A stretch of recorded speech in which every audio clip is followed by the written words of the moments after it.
పేరు పెట్టుకొని Telugu Desam party voice ని వినిపిస్తూ ఇక్కడికి వచ్చి పచ్చి ప్రేలాపనలు అదే విధంగా అధికారం పార్టీ మీద అదే విధంగా నరికేద్దాం అనుకున్నారా ఏంటి?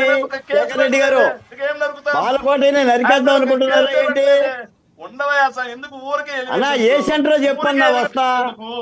ఏ సెంటర్? కడప, కర్నూలు, అనంతపురం, పులివెందుల. నేను వస్తానన్నా, ఒక్క నిమిషం నేనే వస్తా. ఆగన్నా చెప్తా. బహుజన జేఏసీ పేరుతో తెలుగుదేశం పార్టీ అధికారంలోకి తీసుకురావడం కోసం నేను విచ్చలవిడిగా కష్టపడ్డాను, ప్రాణాలు కోర్చాను అని చెప్పి మీరు మాట్లాడారు. ముందు మిమ్మల్నే చంద్రబాబు నాయుడు కూరల కరివేపాకులా పడేశారు. ముందు తేల్చుకున్న తర్వాత వైఎస్ఆర్ కాంగ్రెస్ పార్టీ మీద ఓకే శేఖర్ ఒక్క నిమిషం ఇస్తాను. ఇప్పుడు టీడీపీ వెర్షన్ కూడా ముఖ్యం కదా, వాళ్ళు ఏమంటున్నారు? ముందు మీరు ఆ ఊడిగం చేసిన దానికి ఏంటి పరిస్థితి అడగండి. ఓకే ఒక్క నిమిషం. నరసింహప్రసాద్ గారు ఏంటి నమస్కారం. మీకు ప్యానెల్లో ఉండే పెద్దలకి అందరికీ నమస్కారం సార్. వినండి, గతంలో ఇష్టం వచ్చినట్టు మాట్లాడారట. ఈ రోజు ఒకరిద్దరు మాట్లాడేసరికి అదేదో పెద్ద బోతత్తుల్లో పెట్టి చూస్తున్నారు. జగన్మోహన్ రెడ్డి గారు మాట్లాడినట్లు పూతే లేదు అక్కడ.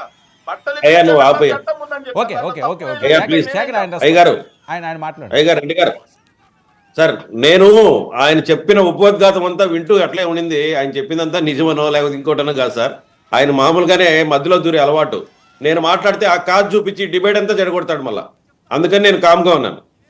ఇప్పుడు గత 5 సంవత్సరాల్లో ఈ మొత్తం వ్యవస్థను భ్రష్టు పట్టించింది ఎవరు సార్? అసలు ఒక్కసారి గతం ఆలోచిద్దాం.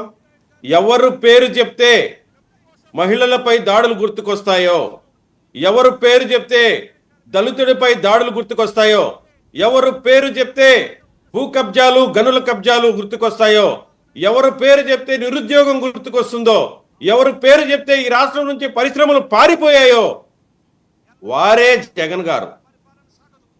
నేను ఇక్కడ గారు అన్నా, అది మా సంస్కారం. లేదంటే మీరు డైలాగ్కి దానికి అనుకున్నట్టుగా మీరు వాడుకోవచ్చు. ఎందుకు చెప్తున్నానంటే మీరు ఫ్రేమ్ సెట్ చేసుకోవాలి. నరసింహప్రసాద్ గారు ఫ్రేమ్ అవుట్ అయింది సార్. నాది కరెక్ట్ గానే ఉంది సార్. అక్కడ ఏదో మాట్లాడండి సార్.